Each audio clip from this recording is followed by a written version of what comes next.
आप सभी लोगों का हमारे चैनल ट्रेंडिंग वन पर स्वागत है। आज हम इस वीडियो में 90s के टाइटैनिक शिप के बारे में जानेंगे। आरएमएस टाइटैनिक शिप दुनिया का सबसे बड़ा और लग्जूरियस शिप था। 10 अप्रैल 1912 में यह जहाज साउथहैम्पटन, इंग्लैंड से न्यूयॉर्क जा रहा था। इस जहाज की कमांड 62 साल के senior captain Edward John Smith ने संभाली हुई थी। 259 मीटर्स लेंथ और 50 मीटर से भी ज्यादा हाइट इस शिप की थी। उस जमाने में इस शिप को बनाने की कॉस्ट थी $7.5 मिलियन, यानी कि 62 करोड़ 18 लाख रुपए। शिप के अंदर की फैसिलिटी और डेकोरेशन ऐसी थी कि किसी 5 स्टार होटल को भी पीछे छोड़ दे। व्हाइट स्टार लाइन कंपनी ने टाइटैनिक जहाज को बनाया था। इस कंपनी के वाइस प्रेसिडेंट ने पब्लिक के सामने आकर ओपनली कहा था, यह जहाज अनसिंकेबल है। 10 अप्रैल 1912 को जब यह जहाज रवाना हुआ, उसके 2 दिन बाद यानी कि 12 अप्रैल 1912 को टाइटैनिक को अपनी पहली आइस वार्निंग मिली, यानी कि बड़े बड़े बर्फ के पहाड़ मौजूद है, आइसबर्ग्स, जो खतरा है इस जहाज के लिए। इन वार्निंग को रिसीव करने के बाद टाइटैनिक अपने रूट को 2 बार बदलता है डेंजर को अवॉइड करने के लिए, लेकिन अपनी स्पीड को कम नहीं करता है। 40 किलोमीटर पर आवर से आगे बढ़ता रहता है।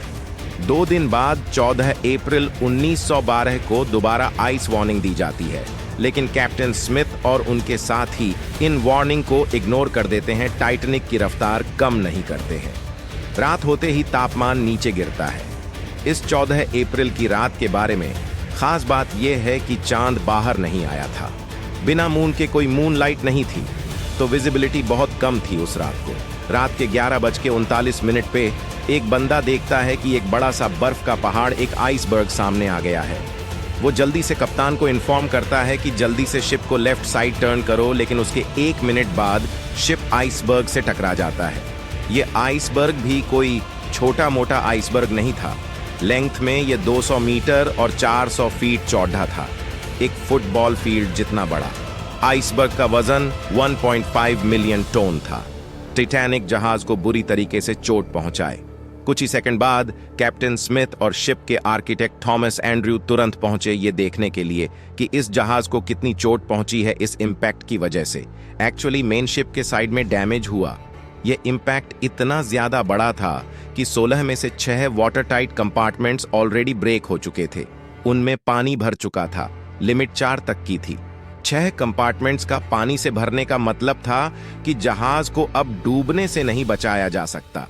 रात 12 बजे कैप्टन स्मिथ ऑर्डर करते हैं अपने क्रू मेंबर्स को कि एक डिस्ट्रेस कॉल भेजो रेडियो पर। जो आसपास मौजूद जहाज होंगे वो शायद से हमारे सिग्नल को पकड़ ले और बचाने आ जाए। कारपेथिया जहाज जो टाइटैनिक के पास मौजूद था, वो इस सिग्नल को पकड़ लेता है, लेकिन फिर भी 107 किलोमीटर दूर था। अगर ये अपनी टॉप स्पीड पर भी चलकर टाइटैनिक की तरफ जाएगा, इसे टाइटैनिक तक पहुंचने में 3.5 घंटे का समय लग जाएगा। इतने में तो शिप डूब जाएगा। अब कैप्टन ऑर्डर दे देते हैं कि पैसेंजर्स को अब इवैक्यूएट किया जाए शिप में लाइफ बोट्स का इस्तेमाल करके। प्रोटोकॉल के अनुसार औरतों और बच्चों को पहली प्रायोरिटी मिली। अब एक के बाद एक कंपार्टमेंट पानी से भरता गया। जहाज अब टिल्ट होने लगा। पानी इतना ज्यादा भर चुका था जहाज के आगे वाले कंपार्टमेंट्स में कि जहाज का जो आगे वाला हिस्सा था वो पानी के अंदर डूबने लगा। प्रॉब्लम यह थी कि लाइफ बोट्स की बेहद कमी थी। जहाज पर सिर्फ 20 लाइफ बोट्स मौजूद थीं, जिस पर अप्रॉक्सीमेटली सिर्फ 1200 लोग आ सकते थे, लेकिन जहाज में 2200 के करीब लोग थे।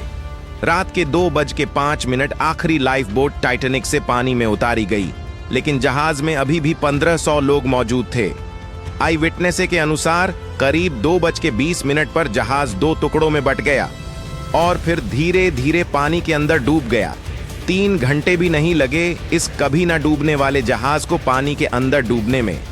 जो 1500 लोग जहाज पर मौजूद थे वो या तो जहाज के साथ पानी में डूब गए, या फिर जिन लोगों को तैरना आता था वो हाइपोथर्मिया की वजह से मारे गए। पानी का तापमान -2 डिग्री सेल्सियस था। कारपेथिया जहाज जो टाइटैनिक के लोगों को बचाने निकला था, वो इस लोकेशन पर पहुंचता है 3:30-4 बजे के बीच। करीब 1 घंटे लेट जो लाइफ बोट्स में लोग निकल गए थे जहाज से, करीब 705 लोग थे। उन्हें यह जहाज सक्सेसफुली बचा लेता है। कैसा लगेगा दोस्तों अगर मैं आपसे कहूं कि उस रात एक और जहाज मौजूद था, टाइटैनिक से सिर्फ 37 किलोमीटर दूर, जो टाइम पर पहुंच सकता था टाइटैनिक में बैठे पैसेंजर्स को बचाने के लिए। यह बात सच है। उस जहाज का नाम था SS कैलिफोर्निया। टाइटैनिक के आइसबर्ग से टकराने से सिर्फ 1 घंटे पहले आखिरी मैसेज आइसबर्ग की वार्निंग SS कैलिफोर्नियन की तरफ से ही आया था। हैरान होंगे ना दोस्तों।